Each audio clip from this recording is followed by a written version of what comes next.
4 Midwest Guys presents The Night's Watch, a Game of Thrones podcast.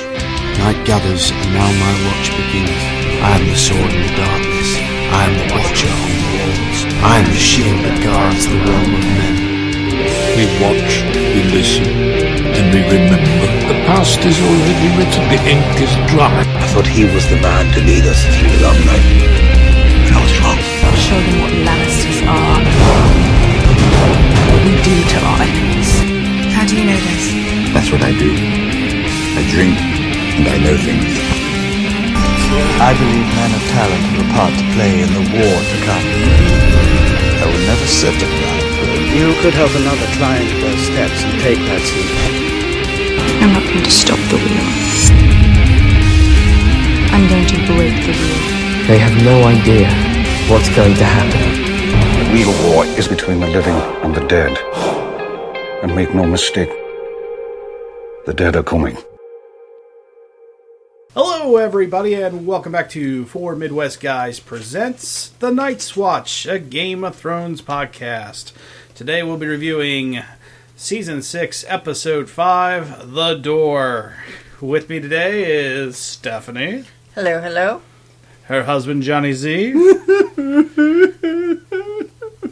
It'll be alright, John. It'll be alright. And my brother Aaron's back. Hey, how's it going, man? How's it going, dude? Alright, guys, so, another heartbreaking episode. We'll heartbreaking, or just this like was rip it the out of your heartbreaking chest? episode. There's not been an episode that has had this deep of Rip emotional it connection. out of your chest. Yeah, and squeeze it had right a lot in of front setup you. for this one. Oh my god! Yeah, I mean, maybe we'll get to it at the end, but I don't know. Maybe I'm just a cold-hearted ass, but if you didn't feel anything, then yes. Yeah. Are you kidding me? Afraid so. Oh my god! We'll get to that. We'll get to you later then. Yep. All right. Therapy by us like chucking everything inside at you. You're tucked away in the corner. We have you. Go away. All right. So let's just get started. It opens with the scene of Sansa. She's sewing something. We're not sure what quite yet, but she's sewing some sort of leather together. Sitting at and I'm sorry, baby. Sorry, couldn't help myself. All right, so she's sewing the leather together, and she gets a letter with what appears to be Littlefinger's seal on it. Opens it. She looks disgusted. She's like, "Where is Mole? I think it was in Mole City or something." Mole City or something like that. Anyway, the City of Moles. The City of Moles. No one escapes. How far is it to the City of Moles? No one escapes the City of the Moles. Oh, dang. Okay. All right. Simpsons reference? Mm-hmm. I know my wife doesn't get it. No, Aaron got it. It's just a weird reference to put on. You didn't even go for, like, Morocco Mole or anything? Okay, so it's not a review about Mole City, guys. It's just a name. A Mole City retrospective. So, good God, we've already gone off track and we're one line into the episode. Welcome to our show. All right. So, at least we made it past the introduction. We have a very, Adderall, soaked audience that enjoys our show. So, eventually, Sansa goes and meets Littlefinger in an abandoned warehouse or some sort of shack. It's like a barn. Abandoned warehouse? What? Abandoned warehouse. I don't know, medieval abandoned Did they have warehouse. medieval? Okay. So, stable, whatever. Yeah, there we go. We'll go with that. It's like a shack that the wildlings took over at one point, probably. It kind of looked that way. It looked like it had been attacked and burned out. Maybe it's the city the wildlings attacked. I'm not sure. I'd have to go back and reference that. It's the place that houses Ramsay Bolton's sense of maturity. Maybe. So sense of morality. Anyway, Sansa versus Littlefinger. Basically, Littlefinger, she just says, well, really, Sansa just kind of comes out and lets him have it. She's like, Did you know about Ramsay? She goes right after him.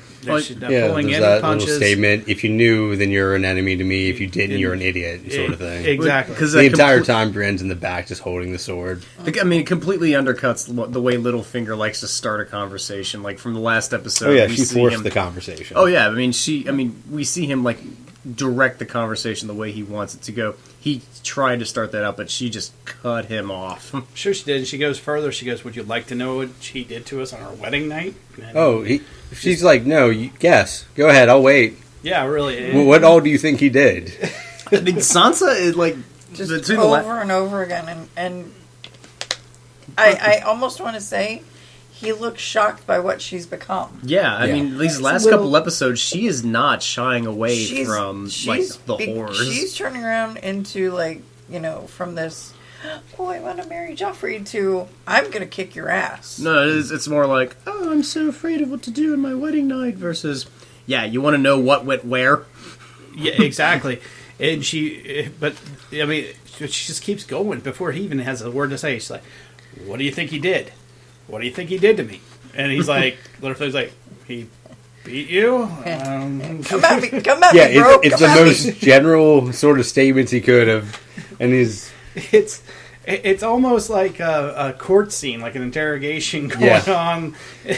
Yeah, he was not aware he was inviting her to his own interrogation, but that's how it went. Yeah. My favorite line that she delivers from that scene, and it's the most haunting, and it's also like, just seals in like how Sansa's become is at the end of it. She says, I can still feel it, and I don't mean in my heart. I mean, as I stand here, I still feel it in me. Yeah, it's definitely the most visceral statement. Yeah. Yeah, that's how she kind of closes it out. But, I mean, even during that, before that, he's like, he beat you? Yes, he enjoyed that. What else do you think he did? I mean, just... Yeah, she's like, that was it. That's the top of the iceberg. Keep going. Keep going. Come at me, bro. Come at me. Like, I got this. And he keeps going, did he cut you? She's like, oh, you're a normal human. You don't think the way he thinks.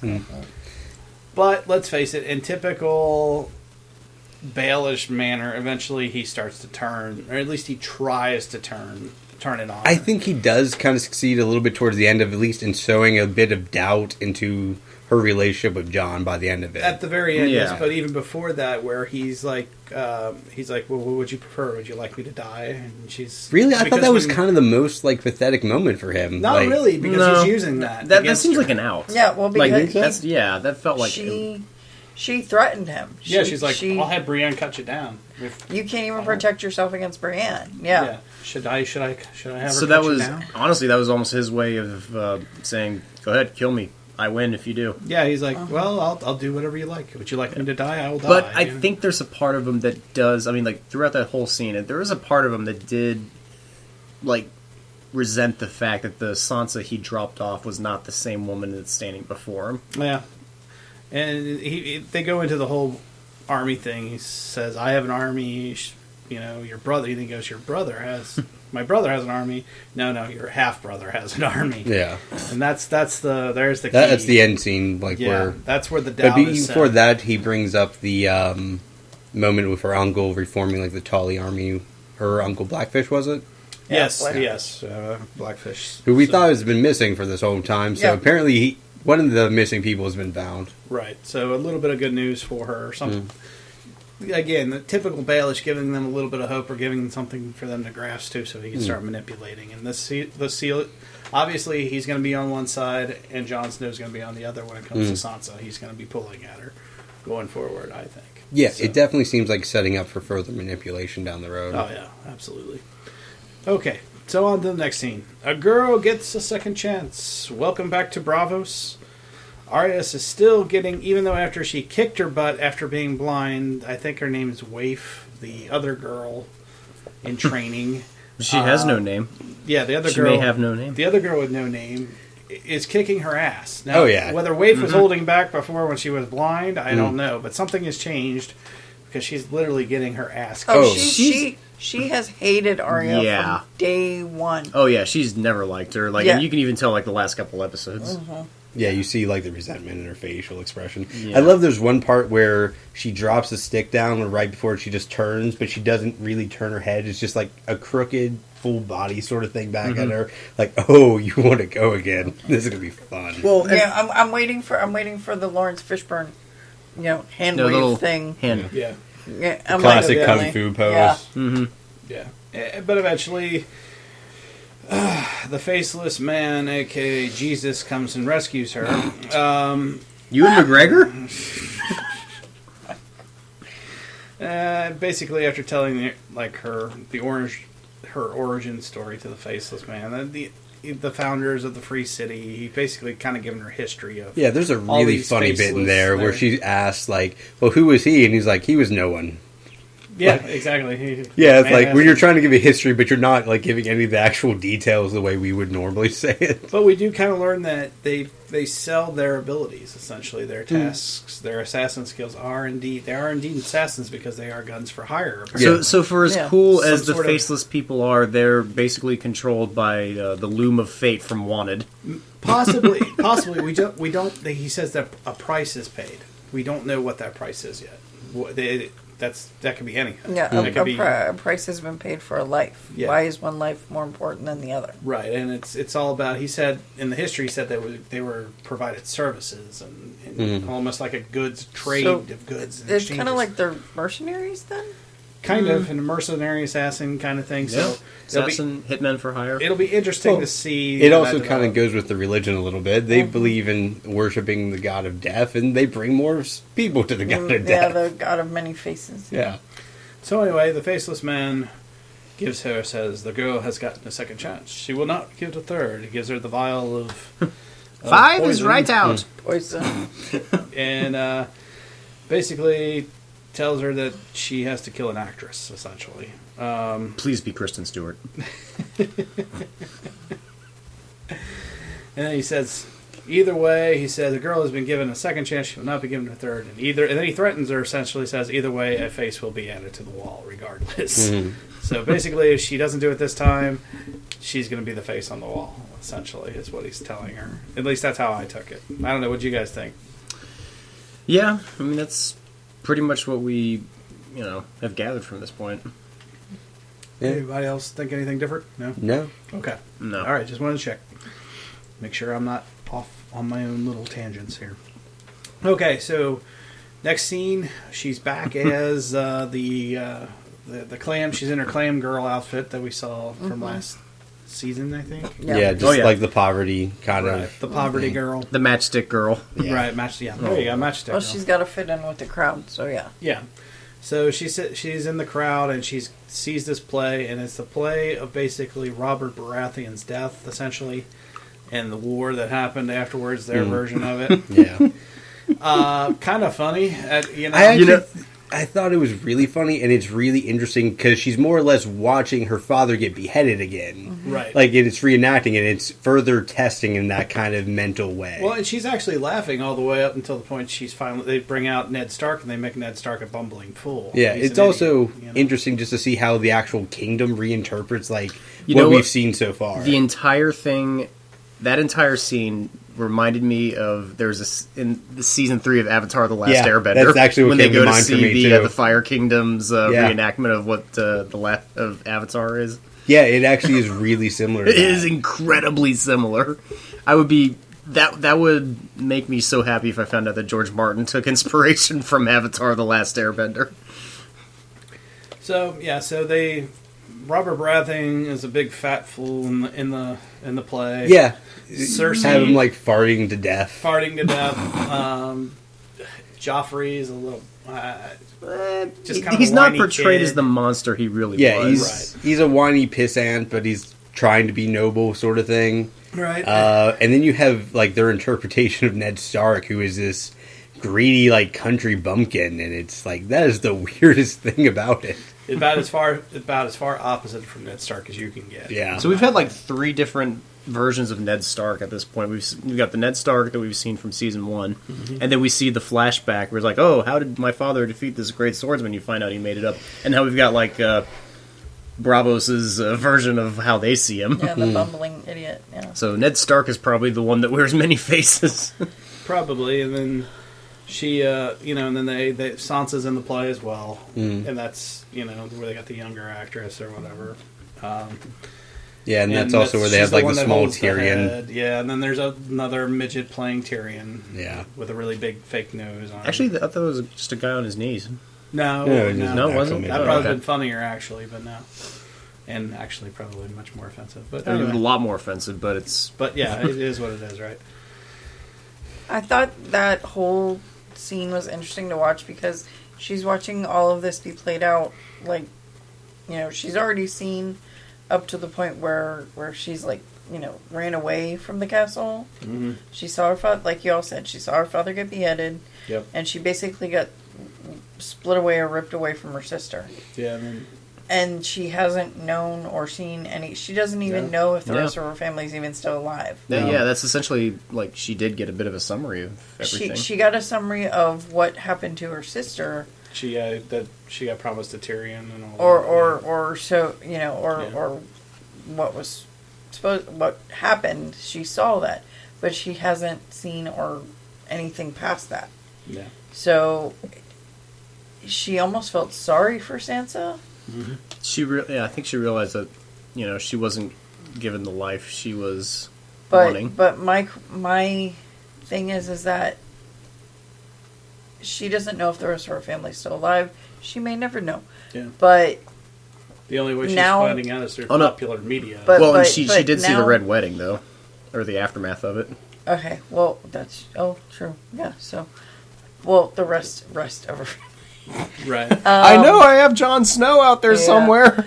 But like I presume anyway. What it almost feels like she was torn a little. Like, does she go look in search of the rest of her family, or does she go with this and become a mercenary and kill, try to work with and kill the other people on her list? Well, the whole part of her training is to literally become no one, right? Is to separate herself from her past. But there are other girls on her list too now. Yeah. But with that said, does she really destroy her list that we heard for? I don't know. Since that's a good can point. she? That's the whole point. I think of all of this training, and I think that's why he deliberately gave her this assignment, her master. I think I would be a little disappointed if she did give up her hit list at this point. So, after the play is over, she goes backstage, and once again, just when we thought we'd seen the last of flaccid wieners, there's this time you have one with genital warts. a huge, giant close-up. Yeah, that was a really close-up, and it switched right to it. Right to it, right in your face. And this man's penis is huge! And not just his dick, but his balls and his hand as well. That was so funny, though. Oh, my God. It was pretty funny. I was like, I have another one on there. It'll go away in a couple of weeks. But they reward us. It goes away in 5 to 6 years. But they reward us with some tits, And they are very nice ones, too. Nice tits, yeah. So overall, just more gratuitous nudity. So, yay nudity? You know what? And I'll say this nudity, from being on set, like when you have like those kind of changing environments, actors' shame goes right out the window, like because they know that they have to get changed really quick and in front of everybody else, so like they don't care. Yeah. I'm also thinking it's medieval times, so nobody gave a shit anyway. Well, it's also the theater too. Yeah. So back a couple episodes. You had Dothraki effing in the street, so. There you go. So Arya is scouting her prey, so to speak, kind of trying to learn more about her. Turns out that the older actress who actually plays Cersei is the one she has to kill, and she notices that doesn't seem to be that bad of a person. Like, she's a decent person. It seems like she's in a romantic relationship. She seems like a pretty nice, decent person. Family too. Like, doesn't she say she has kids on the way or something? She made the joke with the midget about him bearing her children. Oh, okay. Yeah. But probably not the first person you would think of. Not especially compared to who's on her list to kill. Personally. Yeah. Well, and funny thing is Cersei's still on her list too. Right. So in a way, maybe. Maybe in a way, could be. So she goes back to her master and basically says, "Well, she seems like a decent woman." And then he counters. He goes, "Well, death can only." Does death come only for the wicked and leave the decent behind? Basically, kind of throwing it right back in her face, essentially. Welcome to the world of Westeros, where the wicked survive a little longer. Yep, and they quite thrive as well. Yeah, right. And he goes on. Basically, says a servant doesn't ask questions. So he's basically throwing it. Yeah, it's like, are you sure you want to serve? Right. Like that's constantly. Are you positive? Are you sure? Yeah. She has to give her past life away in order to move forward. That's basically the whole thing. Yeah, that's my. I don't think she can. I don't think she can either. No. But we'll see. I think she's going to do her best to try to fool him. I don't know if she's going to be able to do that. Or No, depends on how much he trains her and how powerful she gets in his organization. Only time will tell. Well, even at that point, you kind of run to the question: is she capable of actually leaving at any point? When she finds a whole bunch of rats that are going to go in as like suicide bombers, that's how she's going to get away. Okay, random Wanted reference. Come on. I know. Never saw it. Oh, you haven't? No. Oh, I've only seen the bits and pieces of it. It's pretty good actually. I've heard the whole thing's pretty Like I understand it's a film about like assassins and like it had what was it? I can't even think of the actress's name. Angelina Jolie. Morgan Freeman. Yeah. Morgan Freeman delivering one of the coolest lines of a Morgan Freeman film. Oh, nice. So you have to see it just for that line at the end. Okay, so moving on. Next scene, Bran's first vision of the episode. Basically, brings him to the circle. There's like a stone circle, and one of those big, giant... One of the big red trees. Red trees, faith trees, whatever you want to call them. That we see the at old Winterfell. faith trees, is there. And we see the... Isn't that the ancient gods? The children... Yeah, something like that. It's the what they call nature's children or something like that. I think All they just four refer of to them as the children, but Call because they're them- like childlike in appearance. Anyway. They're almost like wood nymphs. Yeah. Kind of, yeah. So a bunch of... Well, we'll get into that later. So we find out that the children of nature, or the wood nymphs, as we like to call them, actually created, because we see a picture of them taking a stone. There's a man tied up to a tree. She has some sort of stone. She's looking at it. It's like a stone dagger, like Dagger. Looking at it in her hand, she takes it and she pushes it right to the guy's chest, into his heart. Pretty close up on the guy's eyes, and they turn blue. Yeah. A very recognizable shade of blue. It almost looked like to me, it almost looked like the dragon glass. Kind of. You know, the arrowheads that what Sam found. It's close to it, yeah. So we find out that apparently the children of nature, or I guess the children of the forest, I think is the appropriate title. I could be wrong. And the one called Leaf stabs him. His eyes turn blue. The very first White Walker. Wait, do they have names? Yes, Leaf is one of the names of the characters. Okay, I was not aware of that. Me neither. I did not pick up on that at all. It's the only one of the nature girls that has a lot of lines. Is Leaf. Okay. The one you hear talk the most. That's fair. I just did not pick up on that. When they started naming the swords, I kind of got, it's like, all right, the person that looks like this. Yeah. So Bran. Her sister's name's Stem. So upon seeing the blue eyes, Bran wakes up out of his vision or whatever, and he turns right to Leaf and says, "You made the White Walkers. It was you. You made the White Walkers." And she goes, "We needed to defend ourselves." And he's like, "From who?" "From men." Once again, men are always at fault. Man, the most evil thing on the planet. Man will rape nature. I will just nod. You'll just nod and agree. So, yeah. And you too. But she says their trees were being destroyed. They were under attack. We had no choice. Yeah, they create, kind of a Frankenstein monster sort of thing to defend themselves with, and it goes out of control. Yeah, like a golem sort of thing. Basically, Fern Gully became dark in this one. Wow, we pulled out the Fern Gully. Okay. You know what? I'm just like a wealth of references apparently tonight. No, every night, honey. Oh, that's true. Anyway, so my question to that is, why were the, I guess, why were they?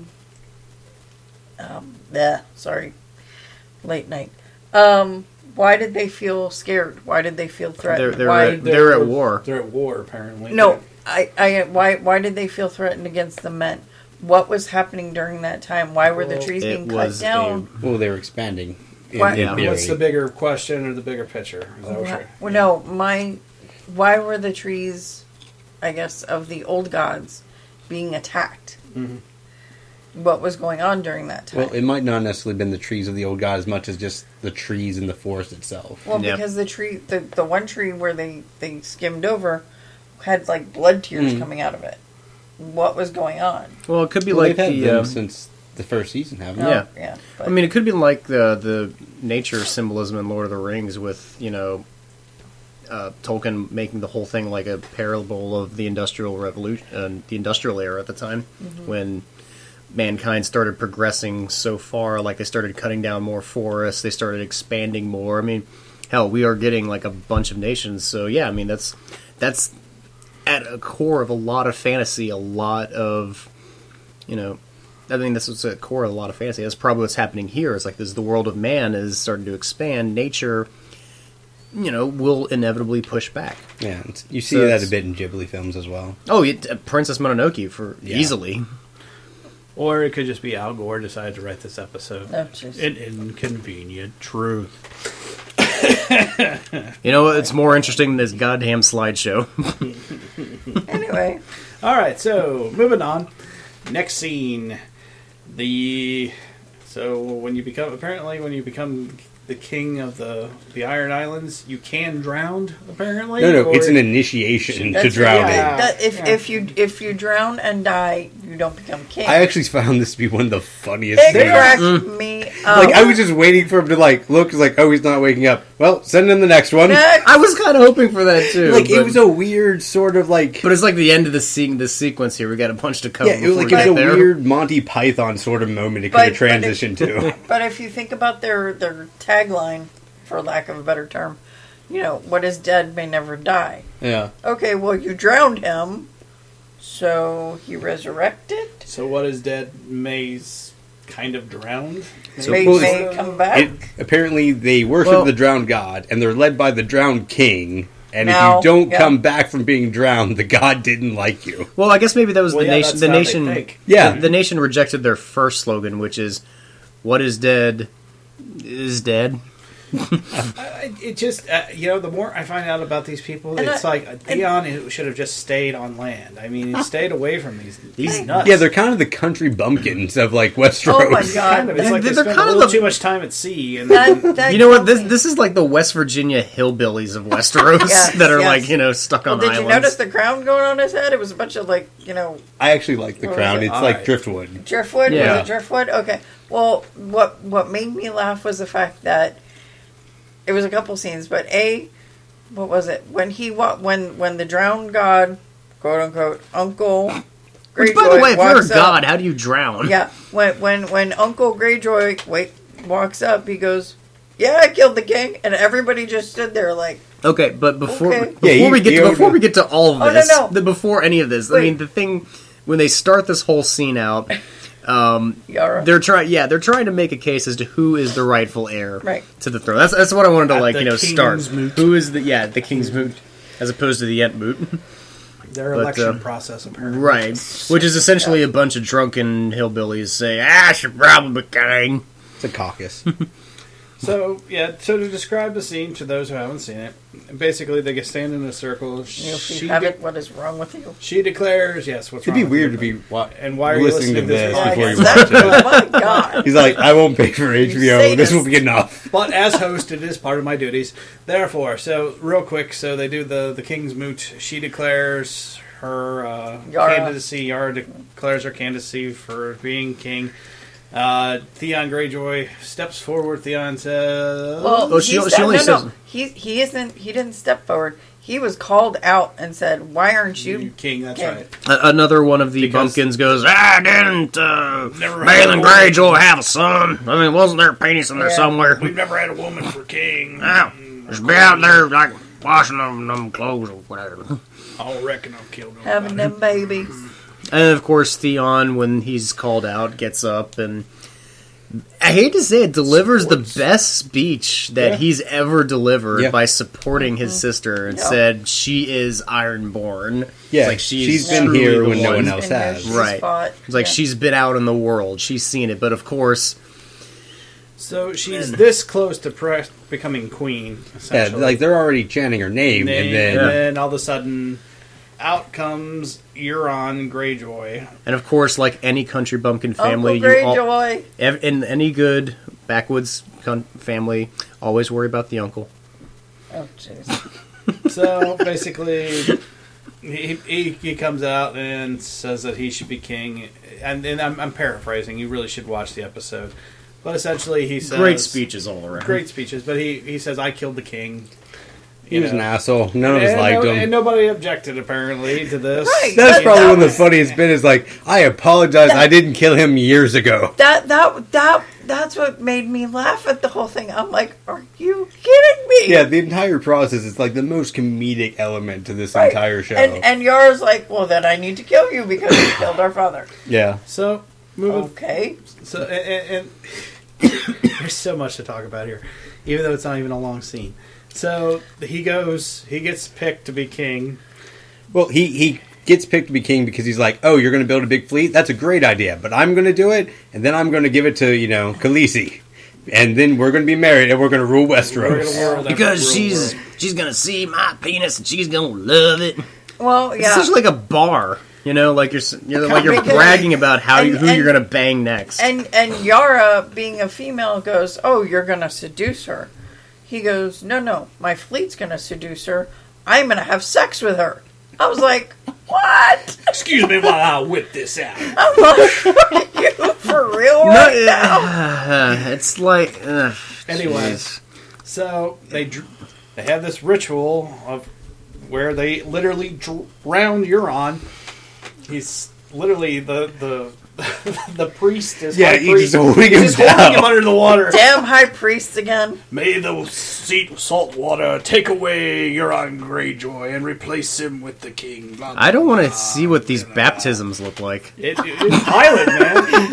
And so they tie weights to the baby's feet and drop him in the ocean. They pull him out of the water, just lay him on the beach. There's no resuscitation, and they sit there and they wait. That's my favorite. It's amazingly funny. I knew he was going to wake up and cough out. I actually wanted that moment to him. I know it was going to happen, and I would have been so happy had they just gone full Monty Python with it. Okay. Well, sure, I would have loved one of them to turn the other one and go, you think he's going to make it? Is he dead yet?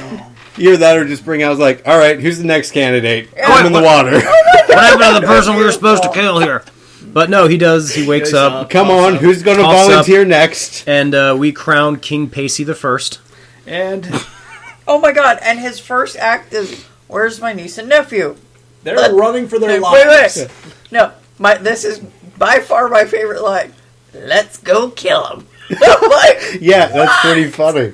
Then you know what? An entire population that elects a man whose entire grounds to run on is murder my family. They deserve the king they get. Well, not just that, but he's already well known to be more or less a crazy fucker. Mm-hmm. But so anyway, after they realize that they've gotten away with half their fleet, all the best ships, all their best ships, so they've lost their best sailors, their best ships. He turns to them, to his followers, and says, "Build me 1,000 ships." And I don't know about you guys, but so far, all the islands I've seen have no fucking trees. I was actually thinking something similar. It's like, how big is the island where you can build 1,000 fucking ships? So let's recap. We have no sailors. Go to your huts and build me some trees. We have fuck your houses. No ships. I want a boat. No sailors, no ships, and we have no fucking trees to build any ships with. You know what? When I first became king, I built a fleet that sank into the ocean. But let's make I built another fleet that would also sink into the ocean. And I built another fleet that was burned down and then sank into the ocean. There's your Monty Python moment, is him trying to build these shitty boats out of this nothing that exists. Iron Islands is at this point in my head. The last line just proves that, what's his name, who wrote this series, what's his name? David Benioff and D.B. Weiss. Yes. Yeah. Or George Martin. Are very much on the liberal side, because the last line you see him say is, "Make the Ironborn great again." Sound any familiar to our? I actually didn't even pick up on that. That sounds like the Republican tricky dick. Yeah. No. It sounds like Donald Trump. Make America great again. Oh, I was thinking Nixon. Yeah. So no, I didn't even pick up on that. To be honest, I was like, oh my god, they just made Euron Donald Trump. No, that's kind of funny, but no, I didn't pick up on that. I was going to say, did you not see that at all until that? No, that was their crowning moment. They literally crowned that. There's no way you cannot see it. No. I know that. There's no. I actually didn't. You know what? Now I didn't pick up on that at all. I actually want to picture a lower class West Virginian Donald Trump now. Someone needs to make this character. That would be hilarious. No, that would frighten the crap out of me. I own this county. All right, so moving on to Jorah, the lovesick fool. So basically, we see it's Khaleesi, Jorah, Dario, and I think that's it. Yeah.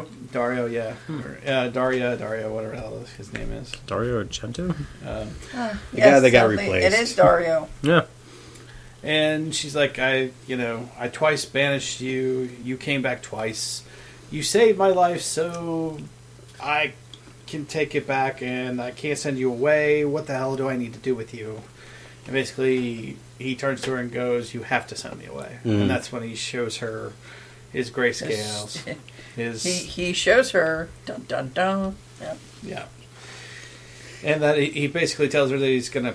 I'm going to become the thing! Yeah, and Want to have some babies now? Let's go to it. And in Dead... And That's what Khaleesi needs. Rock creatures. Yes. What she hasn't had yet. She has dragons, now she has rock children. And essentially, it's like, he says, well, I'm just going to, in typical, I guess you'd call it zombie movie style, that he's going to kill himself before he turns 100% into whatever the hell they are. Zombies. Rock zombies. And then she just goes on this big speech. She tells Jorah, well, I command you to go find a cure and heal yourself. Basically, just then right before that, he's like, I always loved you, and she's like, oh, that's sweet. Tyrion was right. I do love you. And Dario's just standing there going, well, this is awkward. It's like, but I rode the dragon. Yeah. I mean, wait, God, that sounds awful coming out of me. Yeah, it does. And right before he's ready to walk away, actually, as she goes, you had not been dismissed. No. I command you to go find a cure. Whatever it is in the world, I command you to heal yourself and return to me. When I take the 7 kingdoms, I need you by my side. And they have that like wonderful, sweeping, almost romantic music in the background. And again, Dario's standing there going, they're kind of going. But I slept with her. Yeah. So, why am I here? Yeah. Let's recap. Stannis' daughter, who he burned at a stake, that fucking bastard. He apparently searched the entire world looking for this cure, and he was only able to stop it. He wasn't able to reverse it. Oh, that's true. Yeah. So I don't know where he's going to find this cure or how he's going to. Well, find I thought it, the cure actually came from the Red Woman, didn't it? I don't know. No, for his Stannis' daughter. No, but there is now a connection between the Red Woman that Stannis was with and apparently a new one. So, did anybody else just think that Khaleesi just kind of threw him back into the friend zone and just said, "Well, if you happen to make it, fine, I'll let you back. But if not, oh well, see you later." I didn't see that at all. No, there was a lot more. I definitely saw hey, if you get a cure and you come back to me, please come back to me alive. Yeah, come back to me, because that was more of a woman asking a man, please come back. Yeah. Right. It's like. She had sympathy for him when she realized what it was becoming. I don't think she felt sympathy. I think she felt love. Yeah, she did. Yeah. So no, there's no friend zone here, which, by the way, I hate that phrase. But yeah, it was just there was more of an emotional connection. She finally allowed herself to realize that I don't care anymore. It's like that you betrayed me because you've done such good for me, and you have cared for me, and I realize I do care for you. I've gotten the formalities of banishing you twice out of the way. Now stay alive and come back to me. And whatever may occur, I will find you. And if you happen to find a cure for your AIDS, herpes, whatever it is you have, you're stoning. We might have sex, maybe. All right. Anyway, next scene. I actually groaned. It was a good scene, but I groaned. A new Red Woman has appeared. Wait, why did you groan through this? Why did you groan? What? Because I don't like the Red Women sect.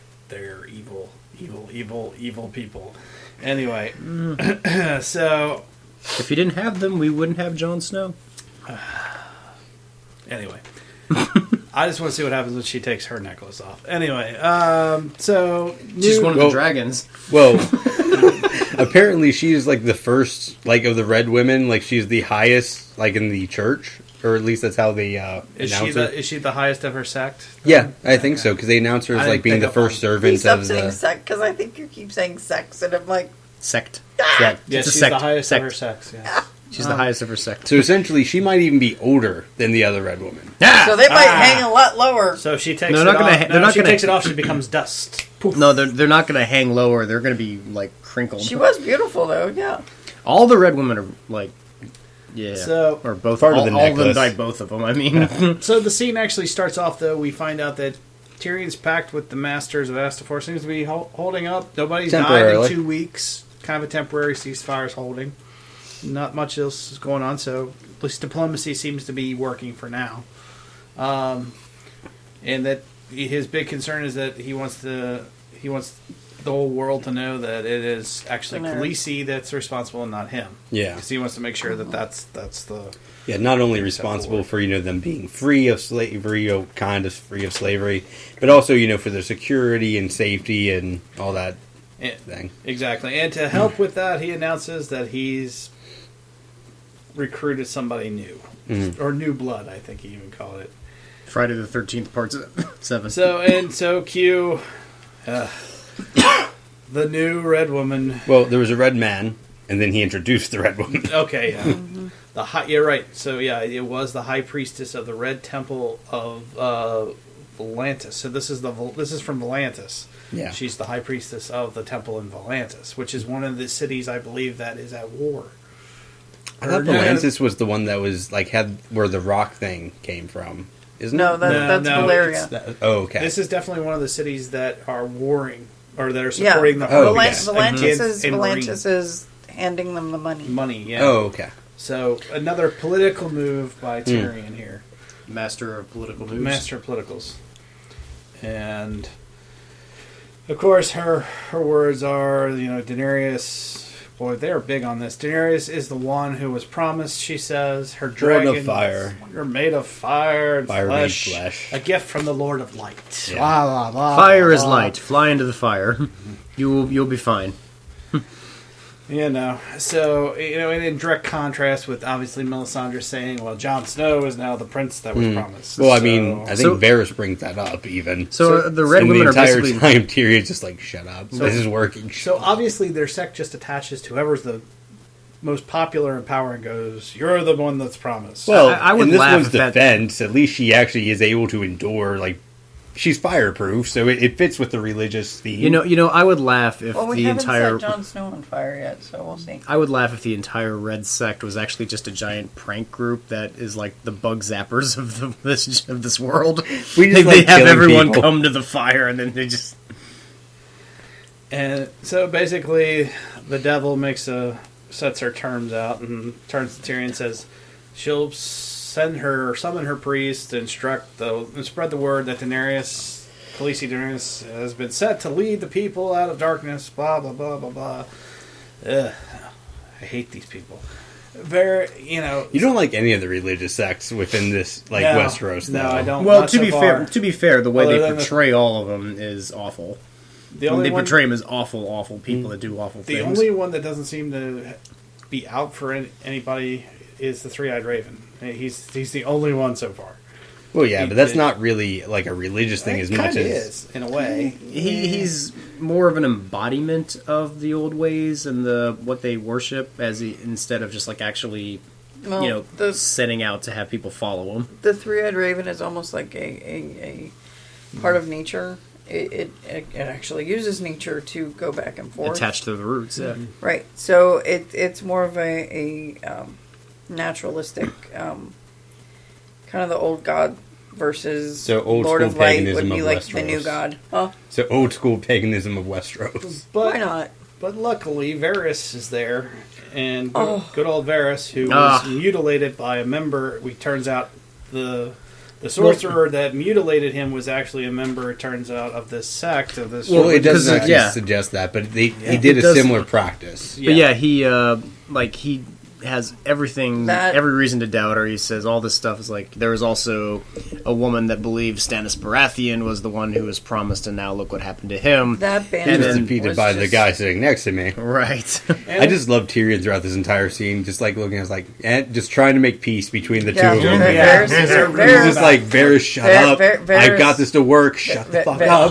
Shut up now. But he's trying to say as politely as possible. It's great. Varys, please back off. But I did like how Varys brought up Stannis Stannis. He goes, Varys, you are out of your element. Varys goes, I remember Melisandre saying something kind of similar about Stannis Baratheon. Why should we trust you? Yeah. Why should we trust her? Look what happened to them. That had to be probably one of the best banters. It was. It was. I can't remember It was the whole like speech. it I was. wish I'd It was written it all a. down. Me too. It was a huge battle of wits, and it was let's see who's gonna win. Well, yeah, but she has that great line. It's like knowledge has made you strong, but Right. you haven't learned everything. And Right. as she's like approaching him, she's stepping up the steps, and you just Right. see him like freaking Right. out as it keeps progressing. I don't. It's not so much freaking out as she's telling him his life story, and she's hitting incredibly close to home. She's throwing out pieces that we've known, but pieces that we're going, what the hell is she talking about? Like, Yeah, but at the time she gets to the point, do you want to hear what the voice from the fire said? And she has this like, because she says, I can tell you what the voices in the fire said. Do you remember hearing them? You remember what they said? And it was like, yeah, he has a incredibly freaked out look on his face. Because Varys has finally met its match here, Well, in my opinion. I mean, she's evil, but... Well, was she in the room when all this happened? I don't know. That's or can kinda she like, decipher it through the religion? Or does she see it? I mean, like the way the it's- Three-Eyed Raven does. I get goosebumps just thinking about that scene right now because and it it's was so good. It's just that's another example of just how well written it is, and every scene that and a writer, again, the woman's the badass. Hell yeah. and in every scene that a writer tries to approach when they write a story in a scene, they always have essentially two or more characters that when they are having a conversation, they always have a goal at the beginning of the scene, and it's always about who comes out on top. It's a conflict between everyone, and this one really had. Tyrion had conflict with Varys. Varys had conflict with the new Red Woman. The Red Woman trying to, work her way in, and in the end, and like you said, Steph, she is the one that comes out on top. It's just watching the power plays in writing is awesome. Speaking of the writing, like the one line she says that I didn't write down, everyone is what they are and where they are for a reason. Mm-hmm. Terrible things happen for a reason. Remember, no matter where you go, there you are. Hold on. Oh, whoops. Sorry. I'm sorry. Stop eating so much popcorn. Coughing. Yeah, too much popcorn. And she goes on about being powerful, and that's when she grabs him. She brings up his whole childhood. I mean, just this woman she's going to be something to be. She's going to be reckoned it's gonna with. be, Yeah. It's going to be her. well, versus she gives him Varys. kind of a warning at that point. It's like, as long as you stand beside your queen, you don't have an issue with me, right? Sort of thing. Yeah, right. I'm not your enemy. Unless let's see if that proves true. In other words, she's threatening him at the same time, saying, "Push me too far, and I'll turn her against you." Yeah, it's like as long as you stand with her, we're okay, sort of thing. So it's also kind of game on. I think it's Yeah. going to be Varys versus what's her name again? I'm going to have to another name to remember. Kinvara. Kinvara. So okay, next scene. We're back at Castle Black. It's kind of a liar, pants on fire kind of scene. Basically, Sansa and Jon are having a strategy meeting with Davos, Ed, Breen, and I guess Tormund. Is that his name? Tormund? Brienne. And Brienne. Tormund. Yeah. And they're just kind of going over, they're counting the number of houses that are still loyal to the Starks, and and things aren't looking real optimistic. The Umbers, we need to fight the 10,000 Uruk-hai that are about to attack. Right, the Umbers have given Rickon to Ramsay. Robb Stark killed, the Karstark's father, but Sansa kind of being the more stronger Sansa now, she kind of stands up and says, well, others will come. The North remembers. But she has that fun little dialogue with Davos. Yeah, as she's well. like, they remember the Stark name, and even Davos is kind of like, I doubt it, but Jon does have the Stark name. And then she goes, no, actually Davos goes, I doubt it, because Jon doesn't have the Stark name. And then Sansa goes, no, but I do. Once again, a woman coming out on top in a conversation. Well, so very strong. Well, yeah, but I think that's one of those things where it kind of goes back to that conversation with Littlefinger, where that you kind of see that kind of almost distrust a little bit. A little bit. Maybe. I mean, she's obviously asserting herself as the leader of this new alliance. Well, yeah. And then also in that same scene, yes, she goes, "No, but I do. You're right." But she also says, "And Ramsay's no more Bolton's son than John was my father's." Mm-hmm. He's as much a Stark as Ramsay was a Bolton. That's what she said. Right, and she goes on to reveal what she learned from Littlefinger earlier in the episode, that the Tullys have taken back River Run, and her great uncle's taking it back. And when John asked her how she knows this, she, instead of saying she met with Littlefinger, she said, "Oh well, I read it in a Raven that came before she left." Before she left. So why do you think she lied? What's your guys' opinions on this? Why do you think she's lying to her brother? So far, I'm not entirely sure. Maybe slightly know. distrust. Maybe she's trying to set herself up to where she can come out a little farther ahead somewhere down the line if she needs to negotiate with Blackfish or Littlefinger or anything along those lines. Maybe just like she didn't want to let out that she met with Littlefinger to get this information. I mean, because John being John would go to attack Littlefinger immediately. Well, I mean, he hasn't had a lot of interaction with Littlefinger or I remember, but yeah, it's definitely a character you'd be distrustful of. Yeah. So you think she's ashamed that she was even associated with him at one point, maybe? Or I don't know. No, I think it's more she wants that ace in the hole almost. Yeah. Mm-hmm. You know, she wants it kind of in her back pocket. She wants to see how it's going to play out, to see if it's something she could use for her advantage. Right. She's playing the game. She's playing the game because if you all remember in last season when he brought Sansa to Winterfell, he brought her to Lyanna's grave and the grave of all the Starks at Winterfell, and he said, "Wouldn't it be amazing, Wardeness of the North?" So he basically said, "You can become Warden. Ramsay can have an accident. You can become the Wardeness of the North." You know? Right. And I think she never forgot that, and I think that's what she's playing on. So she's trying. Yeah, I mean, if you go to the conversation where she's saying, "Well, I'm a Stark, they'll follow me," sort of thing, it definitely does kind of add to that theory. Right. Mm-hmm. Interesting. Sorry, I'm pulling stuff from last season. So. Well, as well you should, because that's what you have to do with this show. So. Yeah. Well, I mean, we're going back to things from even the first and second season with this episode to an extent. Oh, man. Yeah, we're definitely going back to season 1. Anyway. So after a lot of seriousness so far in this episode, we finally get a little bit of humor. Brienne asked her why she lied before that, and Sansa doesn't really answer, I guess. It cuts away. Kind of cuts away. And then Brienne's like, "I'm hesitating to leave you because they're getting ready to split up." And she says, "John seems okay. He seems trustworthy. Maybe a little brooding." Yeah. That was understandable, though. Yeah, understandable because of what happened. But then she goes Well, so on. that's a little like that's when the series became self-aware. And then, a little meta, yeah. But she goes on, and here's the funny part where she goes, "But, that wildling guy with the beard." I still love that interaction because it goes to like a scene so later where he just smiles at her, and you see her just be like, "Oh." Because I think on the one hand, like, I started thinking about that after I saw that. It's like, I wonder, because she had that whole speech about what it was like to go to a wedding or to like one of these grand events, and then because of her height and her stature, no one danced with her. No one went to dance with her at all. So, I mean, I wonder if she actually doesn't know how to react to something like that. Yeah, like it weirds her out because she's not used to it. She's probably been pursued by a guy. Yeah. And he's not just pursuing her. He's like, "Yeah, baby." That's everything he wants right there. Is in her. Like, that looks like a lot of fun. Yeah. In his defense, for a wildling, he's actually being very subtle about this. He's being incredibly subtle because I think it's the first time he's seen a woman his size. A little bigger, actually. Maybe a little bigger, yeah. And she's carrying a sword, and she could kill him. But, moving on from that. Well, yeah, but I think that's part of the attraction for him. What I mean, you all keep talking about that, but what about when her and Jaime Lannister, had that moment in the bath?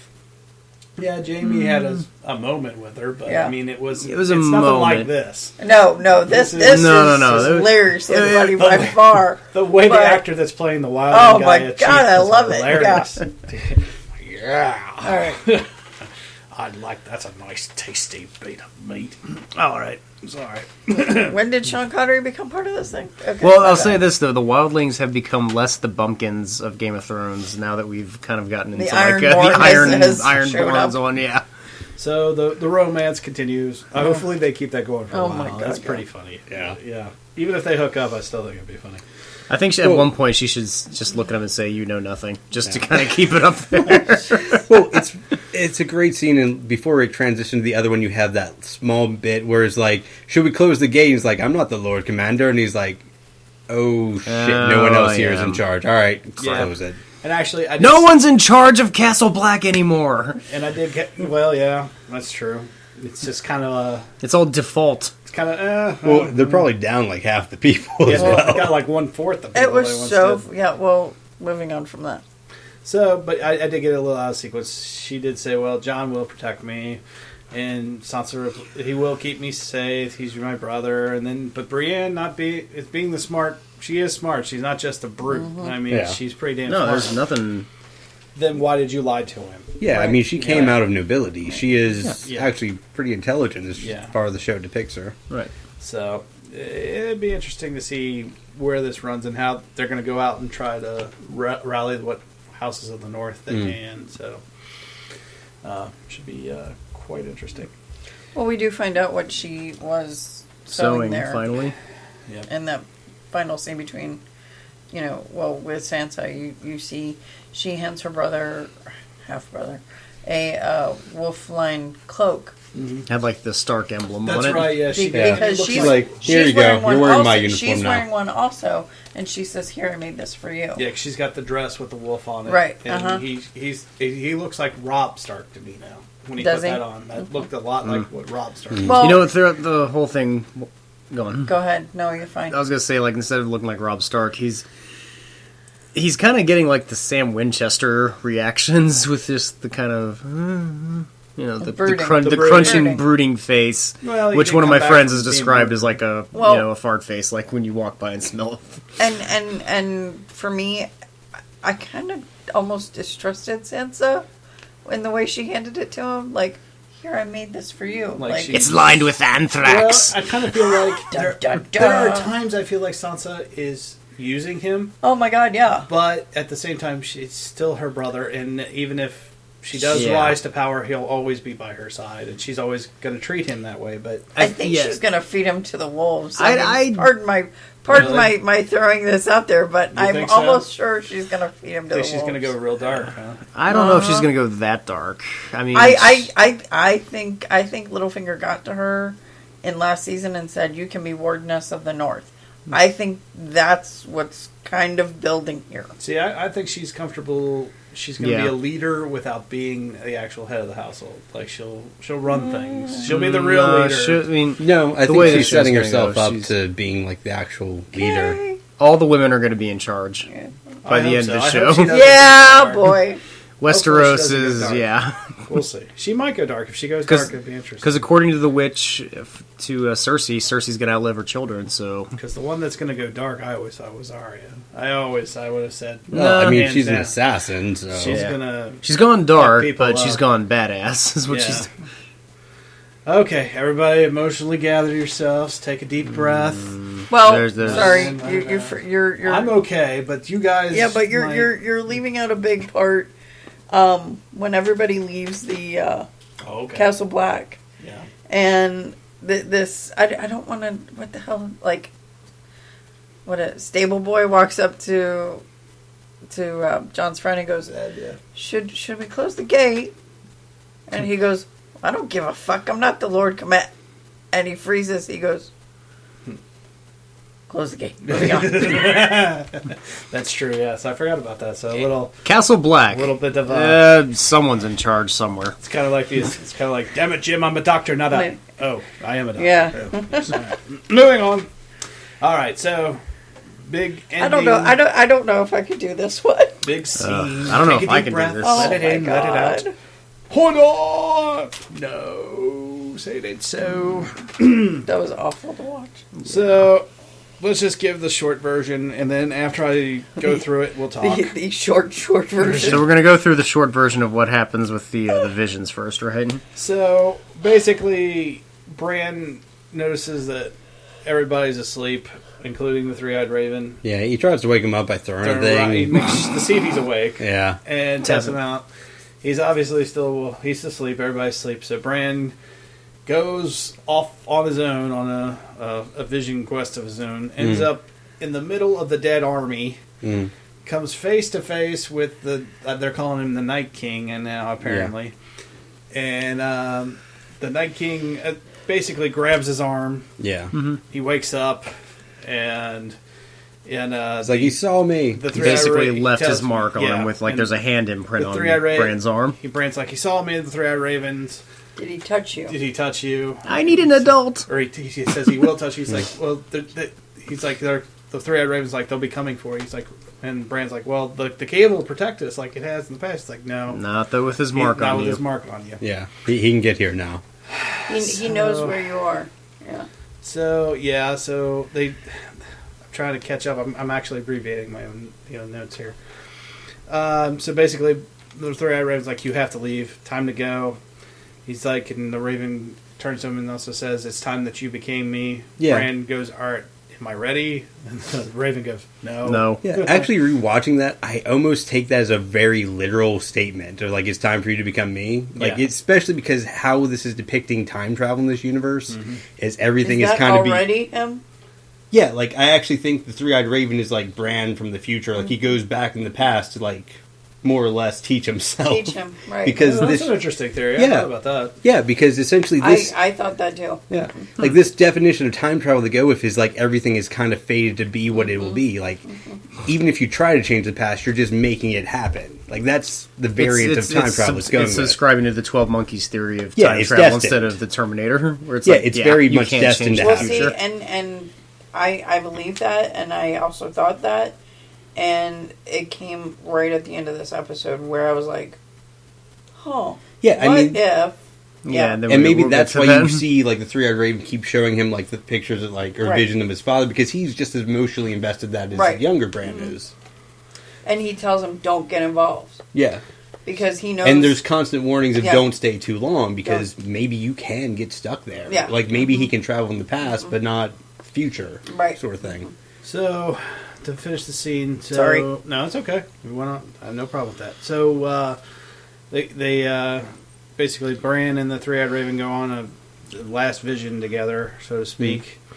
Mira and Horador start reminiscing about food, eggs, and having fresh eggs, and eating bacon. And well, they've been stuck in a tree for a few weeks, and eating moss apparently. Hodor. Yeah, and then she's talking to Hodor, and Hodor's like, Hodor. Yes, food sounds awesome. He's like, oh, we can finally have Raglim. Hodor. So she runs out. She hears something. She runs outside. She didn't hear anything. I thought there was like a crashing. No, she sees her breath, and she sees Hodor's breath, and she freezes because she knows that everything is icy coming out of their breath. Oh, because the army's coming. Okay.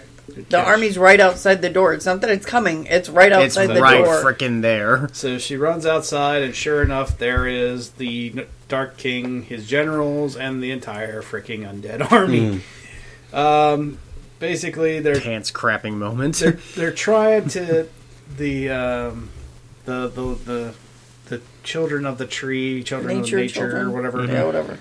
They start throwing glowing rocks to kill a few of them, but and we see magic grenades, and we see the most visceral reenactment of Plants vs Zombies. Kind of, yeah.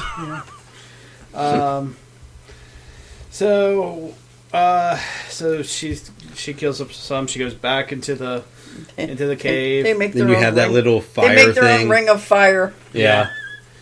And which is weird because like the generals of like the zombie army just passed. They're made of ice, so yeah, they kind of just freeze it as they're walking over. Yeah, like it dissipates, and then when it comes back through. Yeah, and all the small zombies have to go around through a burning ring of fire. Exactly. Except it doesn't burn me at all.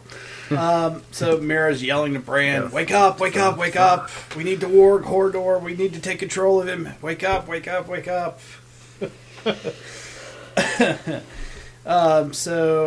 So she's yelling loud enough that this world that and we see Bran and the three-eyed raven back at Winterfell. They're looking at something going on.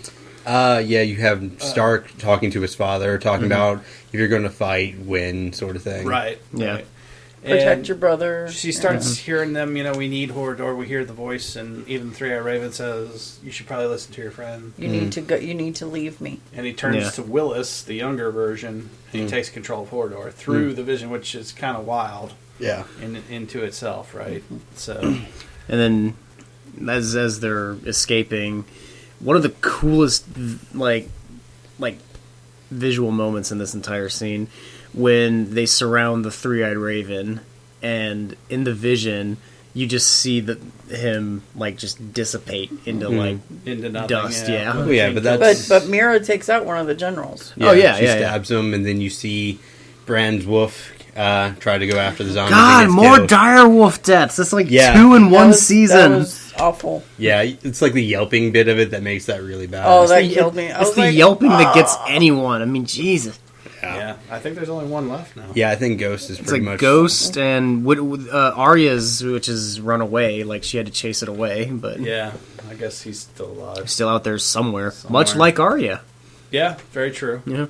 So, in the vision, he takes control, and suddenly, during the vision, after the Raven leaves, the Willis goes into convulsions. He looks at... Not yet. Not yet. No. You're breaking the sequence of events, because they have to... There's a door that they have to get out, and... There's after that long hallway. Right. Yeah. The long hallway, all those armies chasing after them. Came up, and they're coming down through the ceiling. Yeah, they're all over, not just the floor, but the walls and the ceiling. Yeah, swarming at insects level. So not only do you have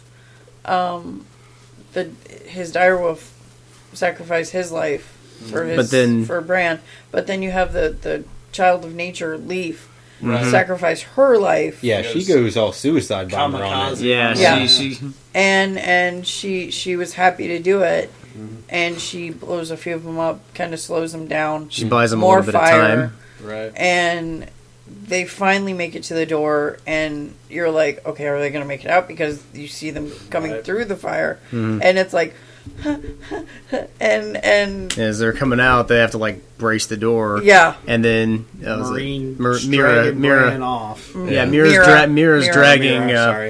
dragging Bran away, and she's yelling for Hodor to hold the door. But again, because she's yelling so loudly through Bran, that voice carries over while he's warged through. And Bran, in the vision, looks at Willis. Willis sees him, and then suddenly goes into convulsions. Yeah. Starts screaming, he starts, hold the door. The young version screaming, hold the door. Hold the door, hold the door, which eventually becomes Hodor. His brain melts, and I think the reason... That was awful. The reason that moment has such an impact...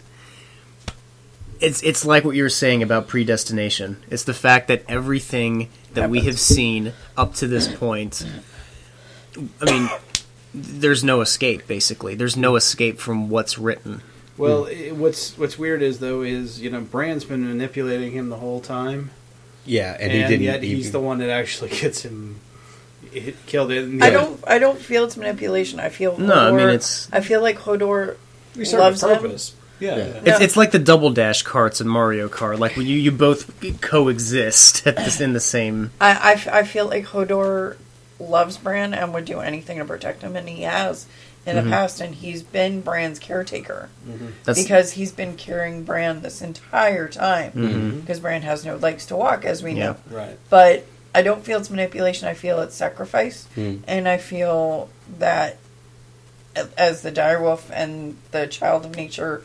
I feel like Hodor, this was his sacrifice. Hodor, but he is kind of unintentionally manipulated. He is kind of changed through the process. He could speak before, he had a life before. One of the most depressing things is he more or less lost his entire adult life to this. At that moment, Yeah. And hats off to the writers. If this was their plan the whole time, and writing that in and going through 6 seasons, basically, of Hodor, essentially, I mean... That's set up from the beginning. That's where I gave it that much credit, is because from season 1, they knew the history of this character. They knew what made his mind like that, and...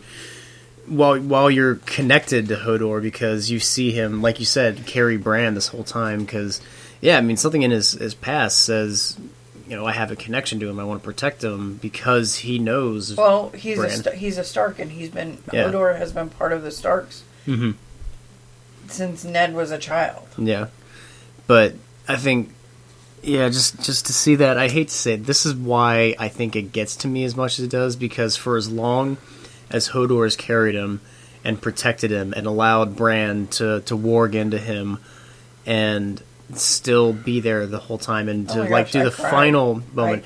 That's the living embodiment of the Giving Tree, man. I mean, for you to not get emotional with that, I mean, that's wow. If you don't get emotional, Yeah, I with the mean, he Giving Tree, sacrifices himself for Bran to get away. And Bran's more or less the reason he hasn't been able to talk. And right. Yeah, I mean that's just it's this whole weird predestination thing on top of it, and just. But if you think about it, Mirror's the one that told him. Bran had nothing to do with Hodor holding the door. Right. Bran's the one that said, Mirror's the one that sat there and yelled back at him. Yeah. Hold the door. Well, yeah, but it's definitely his abilities that transmits that message. Like in some unconscious way, he definitely was the carrier of it. It's a default. It's the fact. I mean, I don't think he did anything intentionally. It's the fact that their connection existed and Mir's voice came through. I mean, all of it was accidental. It was just an accident. So, real quick, is this more heartbreaking than seeing Ned Stark? Yes. Easily. Yeah. You have more emotional build-up for this. Like, this is 6 seasons of enjoying that character, of kind of starting to like him. And to have him ripped out of your life like that was... And once again, like, it's not just that he died, it's just that his entire adult life was modified for this moment. Like, it all built up to this. Right, exactly. Was it more emotionally tearing than when we saw Jon Snow get killed last season? Okay, I'm going to say this. This was more emotionally tearing than any death on Lost.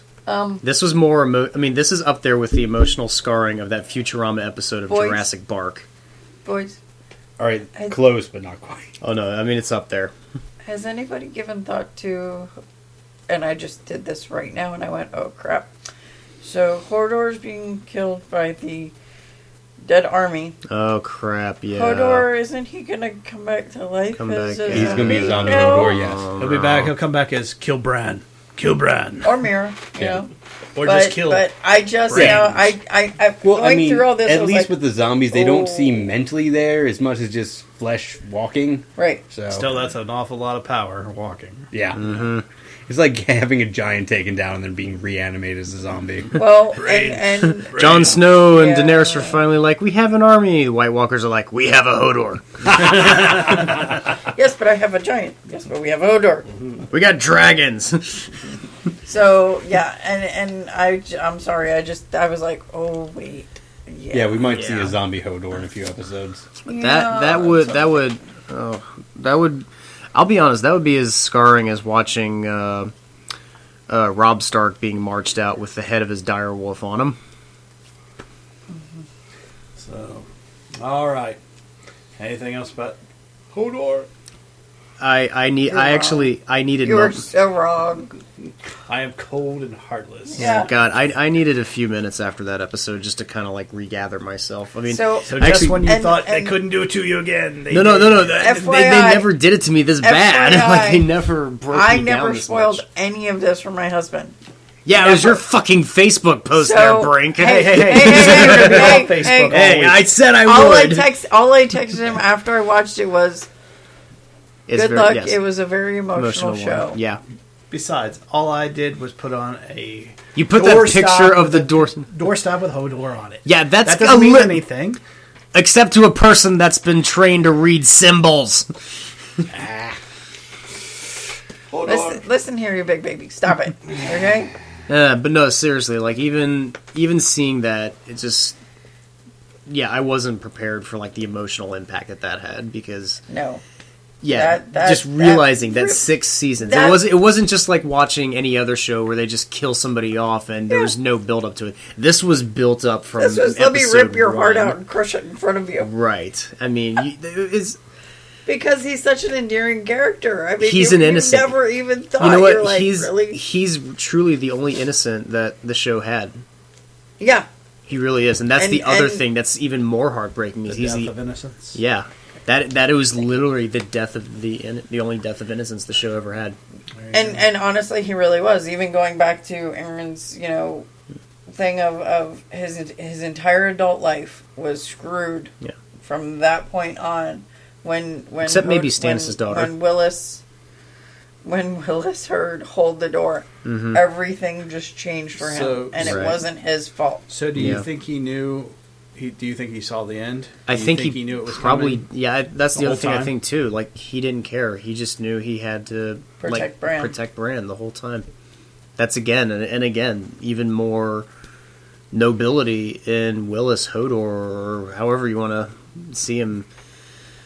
Yeah, it's just that amount of that level of sacrifice and the depth of it is beyond words. I mean, what you talking about, Willis? It's just too soon. All right, let's just go. We've covered it. We've done it. We got through it. So let's just go right to final thoughts and grades.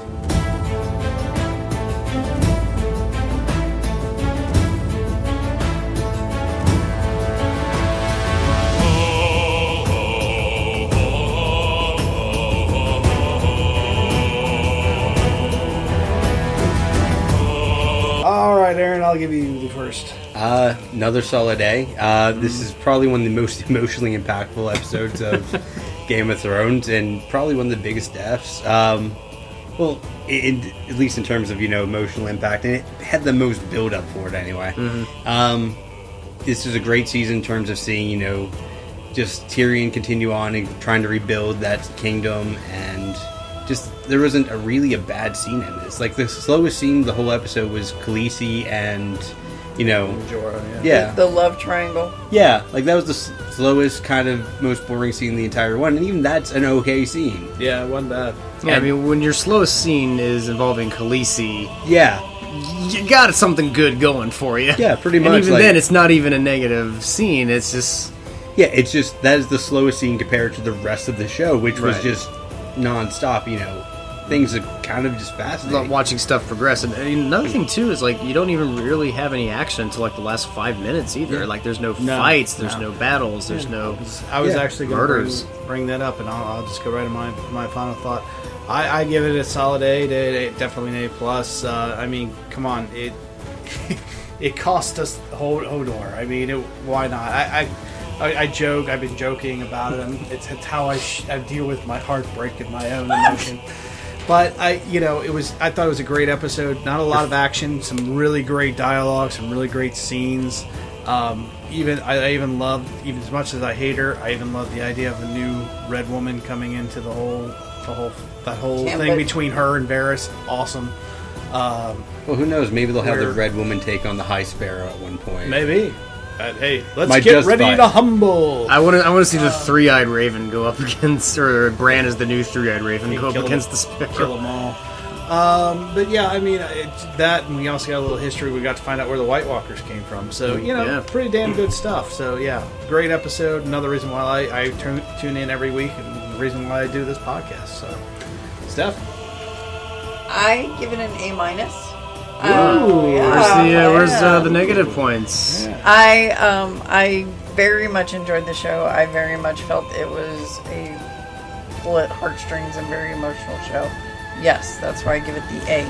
The minus part is, how do you come off with that scene with Khaleesi and the love triangle is what I call it, after having her badassness come out and in the last episode, burn the leaders of the Dothraki, only to show her be like pining or like watching her friend leave and be like, no, come back to me. So you can't be a badass with a heart. And then she almost seems scared to roll out with the Dothraki army. Really, I didn't get that at all. She's staring down at this army, and she's, I guess, looking at what she did and going, okay. Well, when you have that many horsemen at your disposal, I was like, that's how you follow that up. Time for quick time hearts. Okay. No. Yes. No. I'm A-. There you go. All right, Johnny. I think the last time I felt this level of emotion after a Game of Was Thrones last week? episode. Level of like deep I need a moment was the Red Wedding.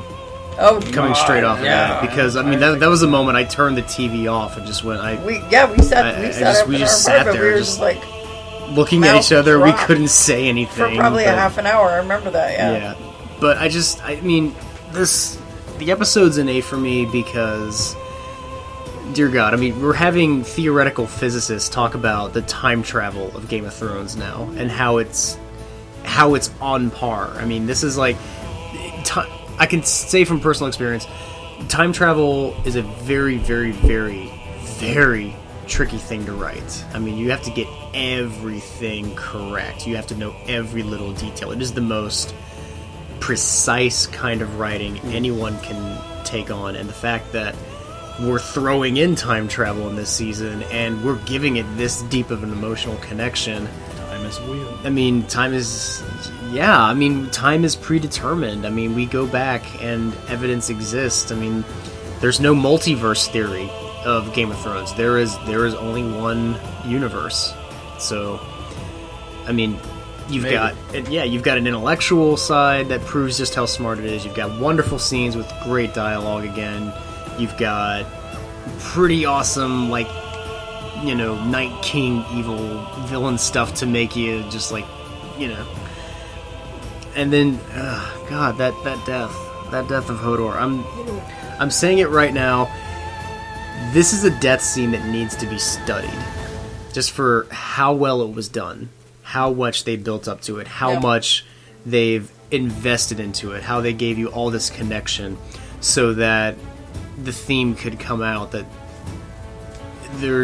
everything in this world is predestined. Okay. So, I mean, yeah, it's again this is why Game of Thrones has the reputation it has. It's not just because you know it's got a great budget and everything looks cool. This is why Game of Thrones has a good chunk of our world by the balls, and it's just like because we're gonna play with them. It's a show for anybody who, and not in a nice way. Yeah, it rewards anybody who wants to put this level of investment into it. Because it's just perfect. I mean, they have subscribers coming back week after week after week, season after season after season. I mean, come on, it's and you don't move off your couch for that hour. People keep an You entire subscribe for the show. People keep HBO for an entire year just for 10 weeks. Yeah. For 10 weeks. 10 hours. Yeah, for 10 hours, basically. That's it. Yeah. You know, everything else is just, you know, oh, hey, we happen to have HBO at the time. Hey, what else is on? I mean, me and you, honey, we keep talking about, we need to like save downgrade on our cable or whatever, and then we get to HBO, we're and we're nope. like, well, that means we have to get rid of HBO. No. All right. Okay. Well, since we're going over our 120 minutes now, I'll just get right to it. I kind of figured. I knew it was going to happen. All right. So, where can you find Four Midwest Guys? You can find us on iTunes. You can find us on Stitcher. You can find us on just about OneCast. You can find us just about any app out, social media. Any app out there for podcasting. We're on. If we're not, let me know. I'll make sure we can put on it. Everything else, our Twitter, Facebook, YouTube, just go to Google, type in the number 4 Midwest Guys. Everything's there. Please reach out to us. We want to hear from you from Twitter or Facebook, even email. Our email address you can find, which is just 4midwestguys@gmail.com. Drop us a line. Send us your questions, your theories, your comments. I would love to do a question and answer session on this show. It would be flipping fantastic. It would be long, but yes. Hey, I'll go 2 hours. Yeah. I don't care. We already did. Yeah. Thank you all for tuning into a 2-hour show about a 1-hour show. Yeah, well, I'm sure we can find other tangents. Oh yeah, God. Now that they've thrown in time travel, of course. Anyway, moving on. One of the few shows that's done it well, actually. Yeah. Actually, it's just an hour and 22 minutes. I should say. I should set it at 120 minutes, but sorry. We're still going. 22. So anyway, with that in mind, so that burst in my bubble. there you go. All right, so from the 120 roundtable here, Stephanie, thanks for joining us. As always, thank you. Johnny Z. He'll be okay. He'll be okay. He'll be back with Tyrion next week. Yeah, I'm sure. he'll be okay. And my brother Aaron.